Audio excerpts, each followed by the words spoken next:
Spirit. A reading from the Holy Gospel according to Matthew. Glory to you, O Lord.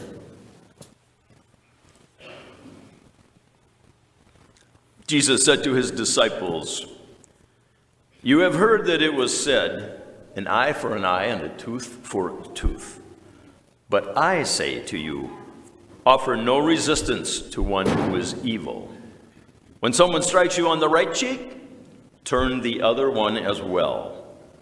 If anyone wants to go to law with you over your tunic, hand over your cloak as well. Should anyone press you into service for 1 mile, go for 2 miles. Give to the one who asks of you, and do not turn your back on the one who wants to borrow. And you have heard it said, you shall love your neighbor and hate your enemy. But I say to you, love your enemies and pray for those who persecute you, that you may be children of your heavenly Father. For he makes his sun rise on the bad and the good, and causes rain to fall on the just and the unjust. For if you love those who love you, what recompense will you have? Do not tax collectors do the same? And if you greet your brothers only, what is unusual about that? Do not the pagans do the same? So, be perfect, just as your heavenly Father is perfect." The Gospel of the Lord. Praise to you, Lord Jesus Christ. Good luck with that. Be perfect as your heavenly Father is perfect. Why would Jesus say that to us? It just seems so unrealistic to have that kind of expectation. But at the same time,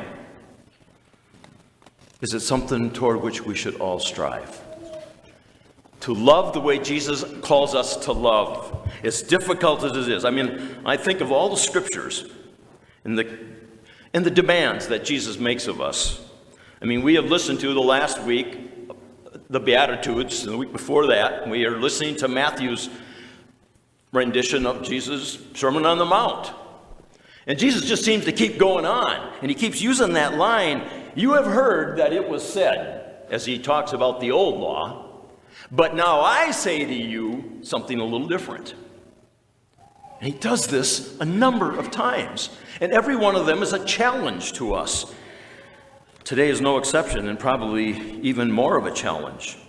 I mean, in just that first part of the gospel about an eye for an eye and a tooth for a tooth, Jesus talks about personal insult when someone tries to take away our dignity, so to speak.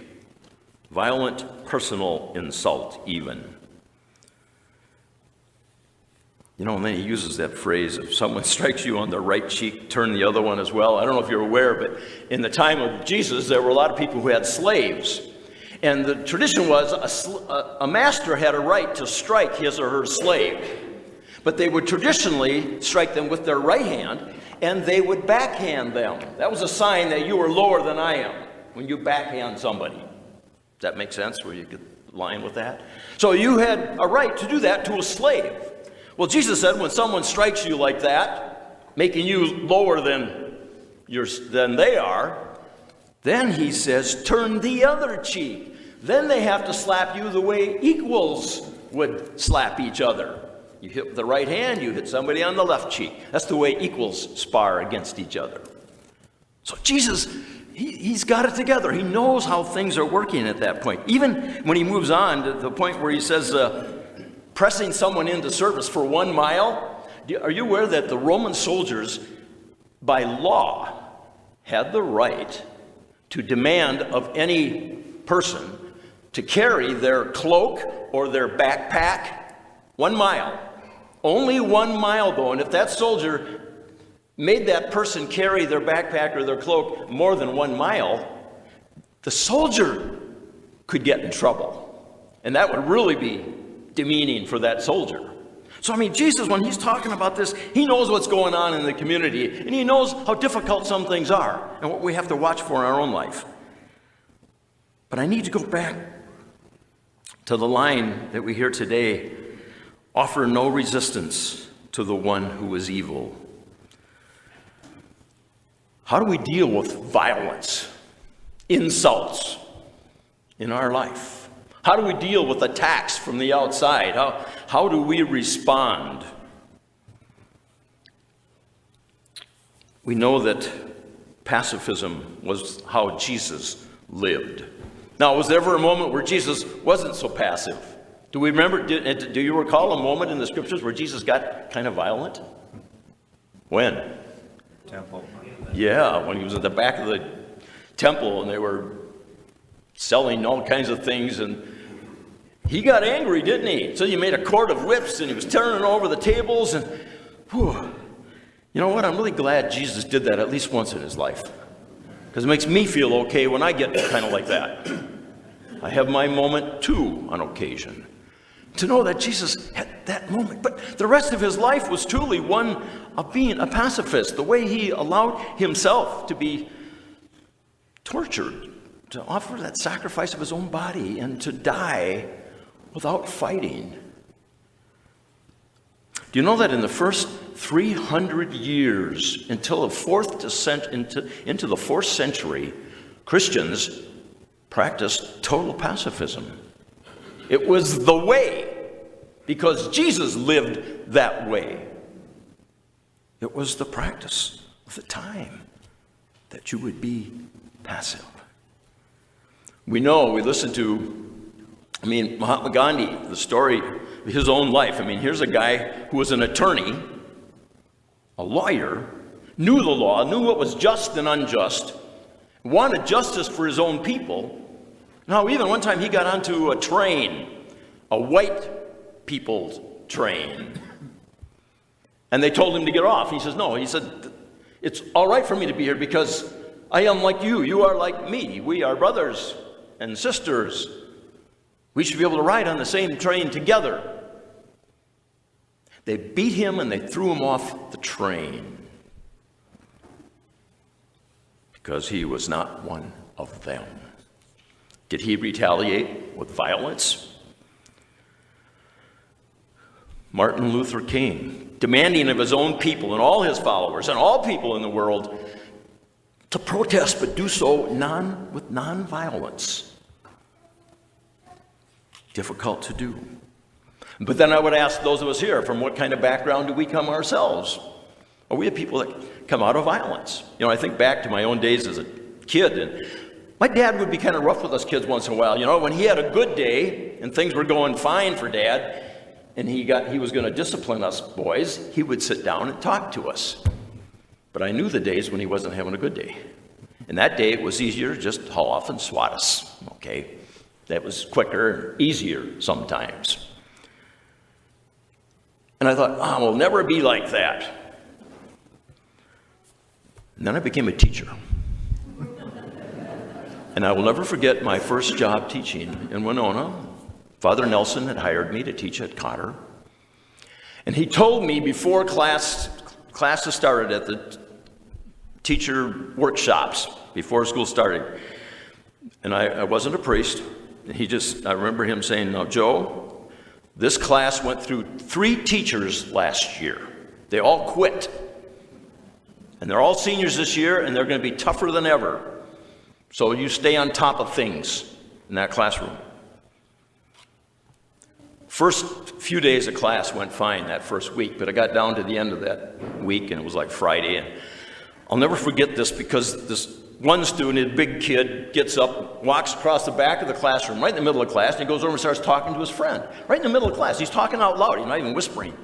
I said, sit down. What are you doing? I said, I'm just visiting with my friend. We're making plans for the weekend.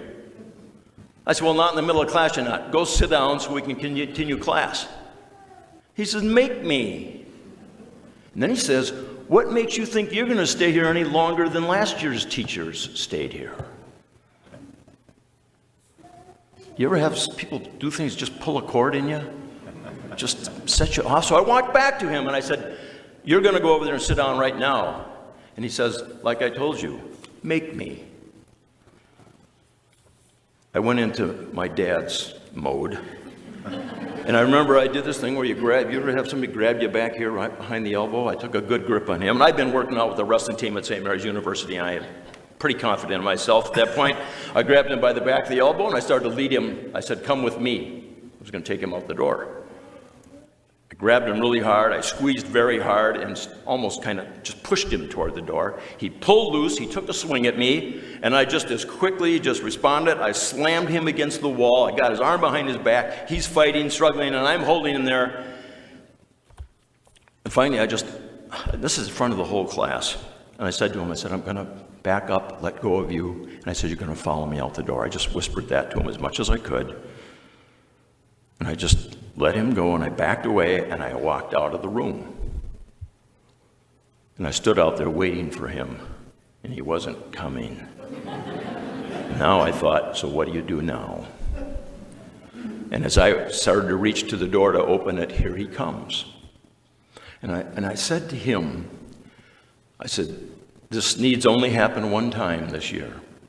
I said, are we at a good place with each other right now? Because I said, I'm not even going to send you down to the principal. I said, I'm going to get you a note. You go down to study hall for the rest of the class. I said, we'll see you on Monday. And I said, we'll pretend this never happened. And he shook his head. Monday, he was not in school.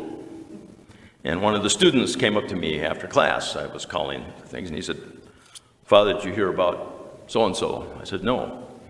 He said, well, he got in a big fight. He went over to the public school and got in a fight with a kid over there and beat him up pretty bad this weekend. Now, first of all, just to tell you what I felt. First of all, it was a sort of a sickness inside of me that I was sure that probably because of the violence I did to him in front of his classmates, he needed to make things right again. And so if he could pound somebody else into the ground, it might make things okay, so he could go on living. And I have to tell you, I still feel a guilt today yet when I think about that. And I thought about my dad, and I think about other people in our world who just choose to use violence as a means of settling things and making things right as we think. But does violence to another ever make things right? Yes, we say sometimes in self-defense we may need to do something like that. But even then, Gandhi would never have defended himself. Jesus would never have defended himself that way. Nor would Martin Luther King. And look at the changes those three made in our world. Today, for us, Jesus offers a very difficult challenge. Yes, offer no resistance to the one who was evil. But it's only in struggling and trying to do that we can come close to perfection. You know, for that student, for what happened that day in that classroom, I never had a problem with the boys the rest of the year. Had a little problem with some of the girls because I couldn't do that kind of thing to them. But you know what? That was not the right thing to do. And I still don't know what would have been the better thing to do. And so it is in our own lives. We struggle to do what is right, to do what is loving, to love particularly the enemy. And it's for us as a church, even listening to our popes from the past, and particularly John Paul II and Benedict and Francis now, all taking the same stance on violence and any kind of war, recommending we not enter into war. Taking another life is not going to change the course of the world. But do we see that? And do we understand it? And do we know what Jesus is trying to tell us as he teaches us to be perfect?